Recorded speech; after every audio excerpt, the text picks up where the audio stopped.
Namitha news. రేపు జరగనున్న జాతీయ లోక్ అదాలత్ను సద్వినియోగం చేసుకోవాలని కక్షిదారులకు సూచిస్తున్న సీనియర్ సివిల్ జడ్జి భారతి. ఉమ్మడి చిత్తూరు జిల్లాలో 8వ తేదీ శనివారం రోజున నిర్వహించే జాతీయ లోక్ అదాలత్ను చిత్తూరు జిల్లా ప్రధాన న్యాయమూర్తి భీమారావు గారి ఆధ్వర్యంలో శనివారం ఉదయం 10 గంటల నుండి సాయంత్రం 5 గంటల వరకు ఉమ్మడి చిత్తూరు జిల్లా వ్యాప్తంగా అన్ని కోర్టుల నందు జాతీయ లోక్ అదాలత్ నిర్వహించబడుతుందని, ఉమ్మడి చిత్తూరు జిల్లాలో 32 బెంచ్లు ఏర్పాటు చేయడం జరుగుతుందన్నారు. 1997 సంవత్సరం నుండి జాతీయ లోక్ అదాలత్ ద్వారా కేసులను రాజీ చేయడం జరుగుతుందన్నారు. కోర్టులలో లక్షల్లో కేసులు పెండింగ్ లో ఉన్నాయని, ప్రతి 3 నెలలకు ఒకసారి లోక్ అదాలత్ నిర్వహించడం ద్వారా సుమారు 10 నుండి 20% కేసులు పరిష్కారం అవుతున్నాయని తెలిపారు. రాజీ మార్గంలో కేసులు పరిష్కరించుకోవడం వల్ల కక్షదారులకు సమయంతో పాటు ధనం ఆదా అవుతుందన్నారు. లోక్ అదాలత్లో ఇచ్చిన తీర్పు అంతిమ తీర్పుని, దానిపై అప్పీల్ కూడా ఉండదన్నారు.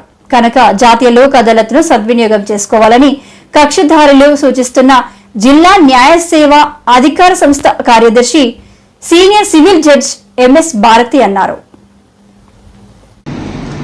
అందరికీ నమస్కారాలండి. As per the directions of honourable supreme court, high court ప్రకారము ప్రతి ఒక్క 3 నెలలకి లోక్ అదాలత్ అనేది జరుగుతుంది. అలాగే ఈ నెల మార్చి శనివారం లోక్ అదాలత్ జరుగుతుంది. ఉదయం 10 గంటల నుంచి సాయంత్రం 5 గంటల వరకు లోక్ అదాలత్ జరుగుతాయి. ఈ లోక్ అదాలత్ బెంచెస్ డిస్ట్రిక్ట్ లెవెల్లో, మండలాల లెవెల్లో, నేషనల్ వైడ్, ఏపీ లెవెల్లో కూడా జరుగుతాయండి. ఈ చిత్తూరు డిస్ట్రిక్ట్లో టోటల్గా మేము 32 బెంచ్లు ఏర్పాటు చేశామండి. జరిగింది యాక్చువల్గా లోక్ అదాలత్ అనేది ఏంటంటే, main first Lok Adalat is nothing but settlement అండి. ఒక చిన్న ఇష్యూ కూడా ఏదైనా అయితే దానివల్ల ఎఫ్ఐఆర్ రిజిస్ట్రేషన్ అయ్యి కోర్టులో కేసులు పడిపోతుంటాయి. తర్వాత సివిల్ కేసులు కూడా ఏ కేసు అయినా కానీ, సివిల్ కావచ్చు, క్రిమినల్ కావచ్చు, 10-15 సంవత్సరాల వరకు ఎటువంటి డెసిషన్ ఏమీ ఇవ్వకున్నట్లా ఎటువంటి డెసిషన్స్ ఇవ్వకపోయేసరికి ఇరు పక్షాలు ఇష్టపడి సెటిల్మెంట్ చేసుకునేదే ఈ లోక్ అదాలత్.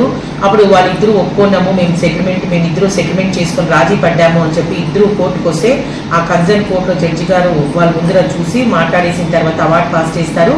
ఈ అవార్డు పాస్ చేసిన తర్వాత దీనిపైన ఎటువంటి అప్పీల్ కూడా ఉండదండి. ఈవెన్ సుప్రీంకోర్టు పైన కూడాను అప్పీల్ ఉండదు.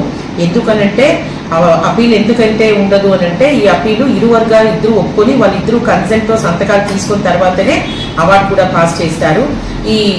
ఈ లోక్ అదాలత్ ప్రతి 3 నెలలకే కాదండి, పర్మనెంట్ లోక్ అదాలత్ అనేది ప్రతి ఒక్క జిల్లాలో కూడా ప్రతిరోజు ఉంటాయి. అప్పుడు కోర్టులో ఎటువంటి కేసులన్నా మేము రాజీ పడ్డాము అని చెప్తే అక్కడ ఉండే కేసెస్ పర్మనెంట్ లోక్ అదాలత్కి పంపిస్తారు. అప్పుడు జడ్జి గారు ఉంటారు, అక్కడ పర్మనెంట్ లోక్ అదాలత్ జడ్జి గారు ఉంటారు. ఆయన మీరు ఏమైనా కూర్చొని సెటిల్మెంట్ ఏమైనా అవుతుంది అని అట్లా ఏమైనా ఉండి ఆయన కూడా చెప్తారు, సజెస్ట్ చేస్తారు.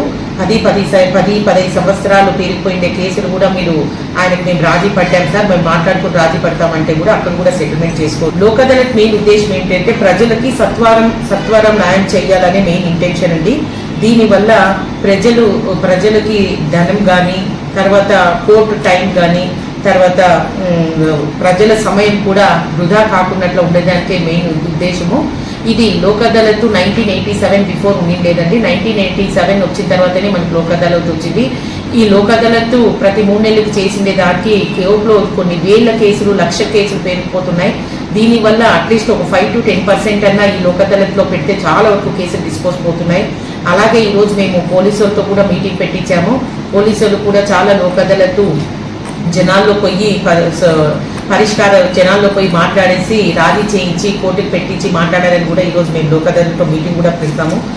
కాబట్టి ఈ లోక్ అదాలత్లో ఎటువంటి కేసులు పోతాయంటే, ఎంబీసీ కేసులు పోతాయి, civil matters, criminal matters, check bounce cases, promissory note, compoundable cases, criminal cases, serious కాస్ట్ ఉండేవి అంటే గలాట్ల కేసులు, చిన్న గలాట్ల కేసులు, ఇట్లాంటివన్నీ కూడాను మీరు లోక్ అదాలత్లో కేసు చేసి పరిష్కారం చేసుకోవచ్చండి.